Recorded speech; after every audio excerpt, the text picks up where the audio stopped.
Hey skiers, I'm Jeff from skiessentials.com. Welcome to our 2025 ski test. Today we're talking about the Elan Ripstick 100W. Elan has completely refreshed the Ripstick collection for 2025. We really just get tweaks to construction, although we also get some new widths. And I think this 100 is kind of a nice option to have. Really versatile.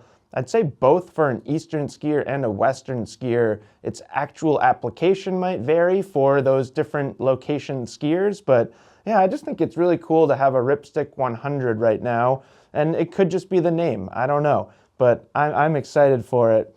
So they updated the construction for 2025. We still get a tube light wood core. These skis are still very lightweight overall, which we'll look at in a second.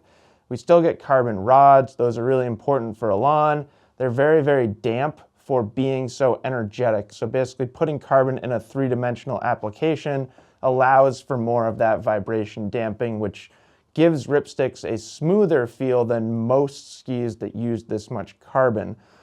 For 2025, they've taken the other application of carbon and changed that up a little bit. So we used to have carbon sheets kind of right under the top sheet. Now we have unidirectional carbon stringers below the base.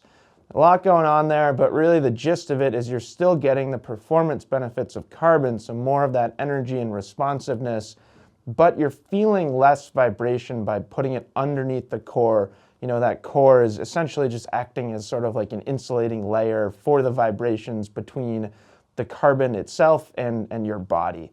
So pretty cool. You know, I think that was like, I don't think Elan got much negative feedback about Ripsticks over the past 3 or 4 years for their last generation, but the one thing that would come up every once in a while was kind of that not quite pingy feel, but the amount of vibrations that you did feel from that carbon line. Like I mentioned, they've always been very lightweight skis. This is 100 underfoot. It's a 168 centimeter length, so it's not necessarily a small ski, and it's only 1,560 grams, which is very impressive to me.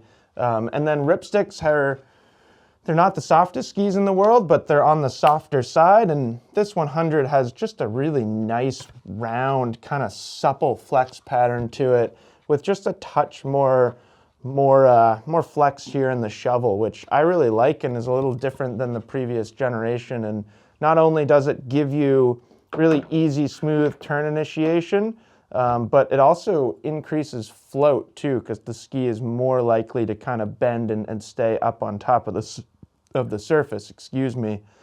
Looking at shape, Elan uses left and right skis. It's pretty darn cool. You just have to remember to put them on the right foot. Inside edge has more camber, outside edge has more rocker. Gives it a very natural feel without going into the nitty-gritty details of how that actually works. Aside from that, for a ski that's 100 underfoot, it's pretty much what you'd expect. We're camber underfoot with some tip and tail rocker, and the tip rocker is a little bit longer than tail rocker. Also, as we go up in width in Ripsticks, you're getting more and more rocker and less camber, which makes sense because you're going to be using them in softer snow, or at least hopefully you will be using them in more soft snow. So those are the changes. We had quite a few people ski it this past season.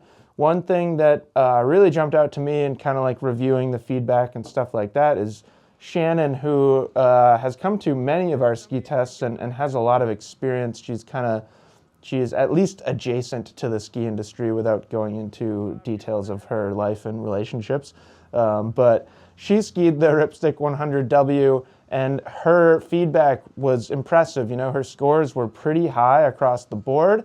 And then in her written feedback, she specifically talked about how different it felt than previous versions, and that difference that she felt was 100% in the vibration damping and the stability and how smooth they are.